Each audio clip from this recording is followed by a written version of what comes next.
Bismillahirrahmanirrahim. Assalamualaikum warahmatullahi wabarakatuh. Waalaikumsalam. Alhamdulillahilladzi 'allamal insan ma lam ya'lam. Syukur la ilaha illallah wahdahu la syarikalah wa asyhadu anna Muhammadan abduhu wa rasuluh la nabiyya ba'dah. Saudara sekalian, kita panjatkan bersyukur kehadirat ilahi rabbi. Alhamdulillah, kembali pada hari ini kita bersama-sama membahas tentang kajian berbagai permasalahan yang ada dalam Al-Quran atau petunjuk-petunjuk Allah dalam Al-Quran dengan metode Al-Quran bil-Quran. Saudara sekalian, dalam Al-Quran ada istilah solihin, solihun. Nah, itu kurang lebih ada 30 ayat. Bahasa soleh ini sudah diadopsi ke dalam bahasa Indonesia, sehingga ya kalau ditanya punya anak ingin seperti apa, ingin punya anak yang soleh, gitu kan, yang soleh.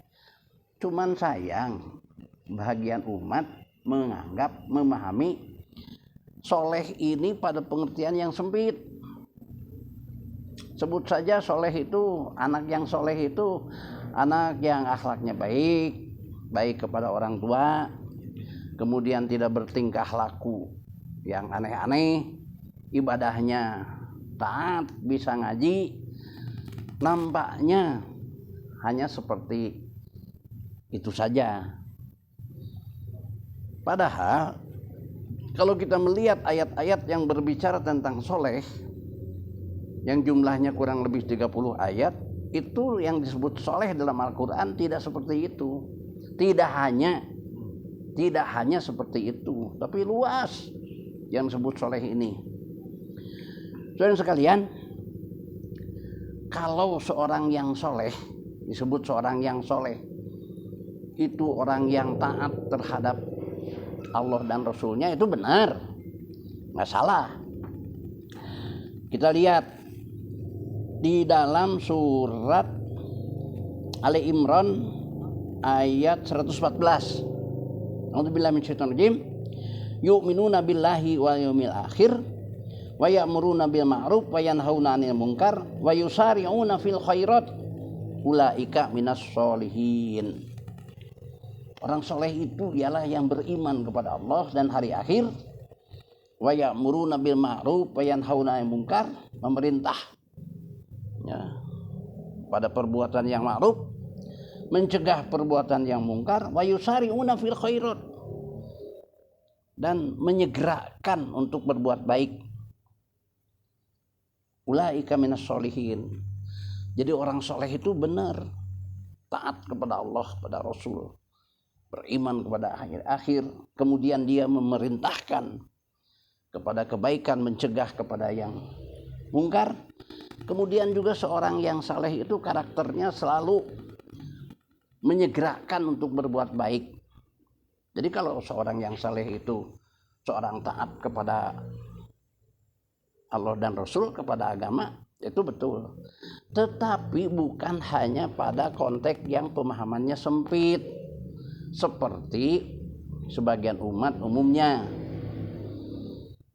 Terus sekalian, kalau kita melihat pengertian soleh, solihin, solihun di dalam Al-Quran ayat lain, yaitu surat Al-Anbiya, ya.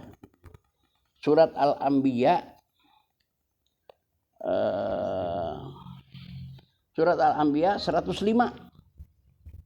Kalau kita lihat surat Al-Anbiya 105. A'udzubillahi minasyaitonir rajim. Walaqad katabna fi zabur mim ba'di dzikri annal ardo yarisuha ibadiyas solihun. Kata Allah, bumi ini diwariskan kepada orang-orang yang soleh.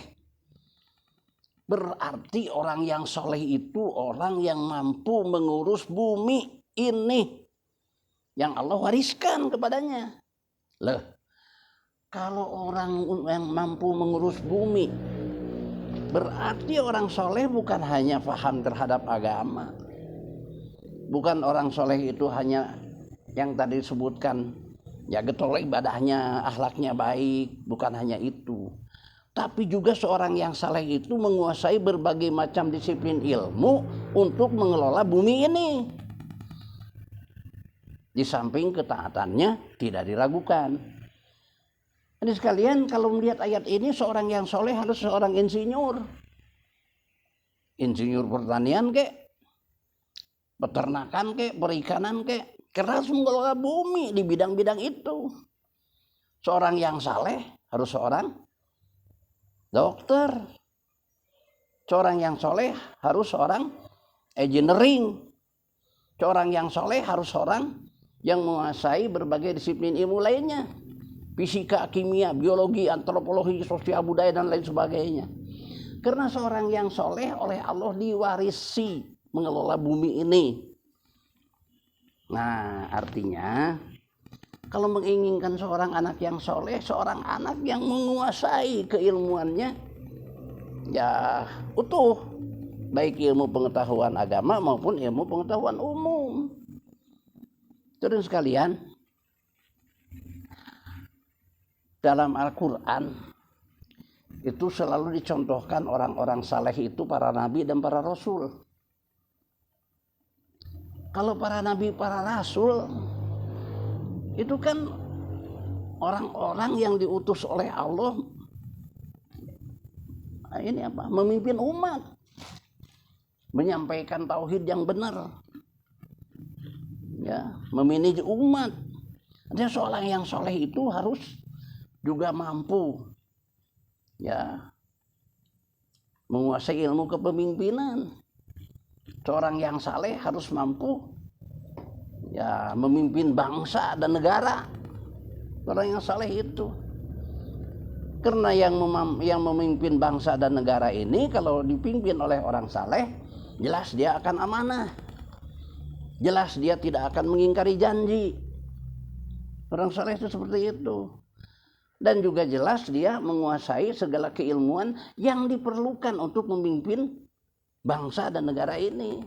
Di samping ketaatannya kepada Allah tidak diragukan lagi. Orang soleh seperti itu dalam Al-Quran. Seperti Indonesia ini negara yang, ya, disebutkan sebagai umat Islamnya yang terbesar di dunia. Kira-kira begitu. Di negara yang mayoritas umat Islam yang terbesar di dunia ini, tentu banyak lembaga-lembaga, organisasi-organisasi Islam yang didirikan. Yang organisasi itu bergerak, ya, di bidang berbagai permasalahan, ya, umumnya dakwah dan pendidikan. Nah, organisasi Islam, ya, yang disebut sebagai organisasi membawa misi kesalehan, itu tidak hanya organisasi yang bergerak di bidang yang khusus di bidang keagamaan saja.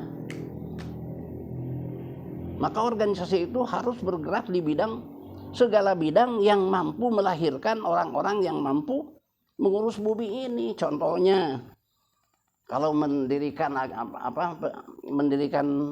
lembaga-lembaga pendidikan, tidak hanya pada konteks pesantren saja, tidak hanya pada konteks lembaga-lembaga hanya kajian Islam saja, tapi juga menyelenggarakan pendidikan dari dasar sampai perguruan tinggi dari segala keilmuan. Dari segala keilmuan disediakan sekolahnya, ya, di samping sekolah mempelajari ilmu agama, jadi ilmu pengetahuan umum, ilmu kimianya, fisikanya, biologinya, ya, ilmu yang mengarah kepada menjadi orang-orang yang tadi ahli dalam mengurus bumi ini. Sehingga didirikanlah yang namanya sekolah kejuruan. Ini organisasi Islam itu begitu. Didirikanlah yang namanya universitas. Yang universitas kan segala jurusan ada, ya, jurusan kedokteran, pertanian, ya, kemudian jurusan pertambangan, kehutanan, dan lain sebagainya. Di samping di sekolah itu tentu dipelajari tentang akidah yang baik, tauhid yang baik, sehingga begitu lulus menjadi, sebut saja sarjana yang siap mengelola bumi ini. Dan sarjananya disebut sebagai dalam Al-Quran sarjana yang saleh.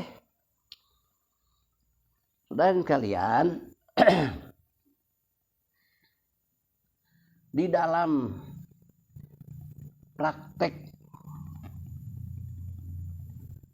pemahaman sebagian umat masih banyak yang mendikotomikan pendidikan agama dengan pendidikan pengetahuan umum, mendikotomikan kewajiban menuntut ilmu.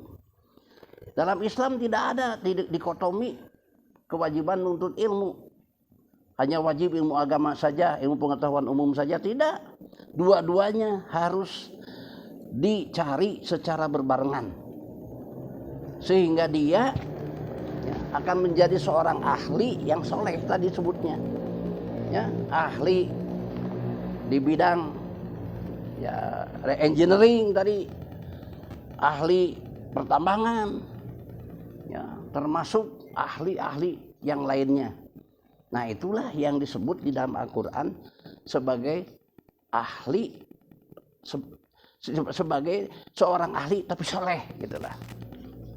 Karena dia punya keahlian di dalam bidang keilmuan, pengetahuan umum, tapi juga ketaatannya terhadap Islam, ketaatannya terhadap agama tidak diragukan lagi. Nah, itu yang disebut sebagai soleh di dalam Al-Quran. Sehingga hadirin sekalian, nah inilah yang harus disosialisasikan ke tengah-tengah masyarakat Islam, bahwa menginginkan seorang anak yang saleh itu saleh dalam artian menguasai segala keilmuan, bukan hanya ilmu, ya sebut saja ilmu agama saja, tapi juga segala macam disiplin ilmu untuk mengelola bumi ini. Sebagaimana dalam Al-Quran diterangkan bahwa bumi ini diwariskan kepada orang saleh. Jadi kalau sekarang bumi ini lebih banyak dikelola oleh orang lain, jangan salahkan Allah, salah kita.